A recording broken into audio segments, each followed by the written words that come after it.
അമേരിക്കയുടെ തൊട്ടടുത്ത് നിന്നുകൊണ്ട് 5 നൂറ്റാണ്ടിലേറെ കാലം കാസ്ട്രോ സാമ്രാജ്യത്വ ഗൂഢാലോചനകളെ മുഴുവൻ ചെറുത്തു തോൽപ്പിച്ചു. അദ്ദേഹത്തെ വധിക്കാൻ CIA 100 കണക്കിന് തവണയാണ് ഗൂഢാലോചനകൾ നടത്തിയത്.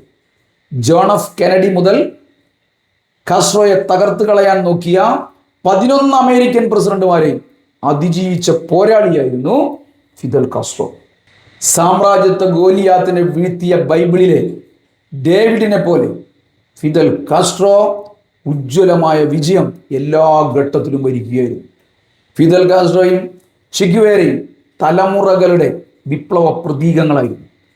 ആഫ്രിക്കയെ വംശീയ വെറിയിൽ നിന്നും സാമ്രാജ്യത്വ ആധിപത്യത്തിൽ നിന്നെല്ലാം മോചിപ്പിക്കാൻ കാസ്ട്രോ അയച്ച ക്യൂബൻ സൈന്യം സഖാവ് എനസ്റ്റോ ചെഗുവേരയുടെ നേതൃത്വത്തിൽ ചരിത്രപരമായ പങ്ക് അവിടെ വഹിച്ചു എന്ന് മാത്രമല്ല, അവിടുത്തെ ജനതയുടെ പട്ടിണിയും ദാരിദ്ര്യവും എല്ലാം മാറ്റുന്നതിന് വേണ്ടി പിന്നീടുള്ള ഭരണ സംവിധാനങ്ങളെ മുഴുവൻ ഉപയോഗിക്കുന്നതിന് ക്യൂബയായിരുന്നു നേതൃത്വം കൊടുത്തത്, വഴികാട്ടിയായി മാറിയത്. 1988 ക്വിറ്റോ കുവാനോവാലെ യുദ്ധത്തിൽ ദക്ഷിണാഫ്രിക്കൻ വംശീയ സൈന്യത്തെ ക്യൂബ തോൽപ്പിച്ചതാണ് ആഫ്രിക്കയിലെ അടിച്ചമർത്തൽ ഭരണത്തിന് അവസാനമിട്ടതും നെൽസൺ മണ്ടേലയുടെ മോചനത്തിന് വഴിയൊരുക്കിയത്.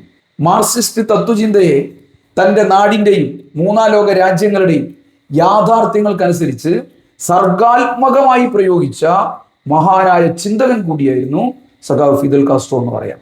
അമേരിക്ക വിറ്റഴിച്ച മുതലാളിത്തത്തെയും യുദ്ധങ്ങളെയും തള്ളിപ്പറഞ്ഞ് ജനങ്ങൾക്ക് വിദ്യാഭ്യാസവും സൗജന്യ ചികിത്സയും മികച്ച ജീവിതവും നൽകിയ വിപ്ലവ സൂര്യനായിട്ടാണ് ഫിദൽ കാസ്ട്രോയെ ക്യൂബൻ ജനതയും ലോകവും കാണുന്നത്.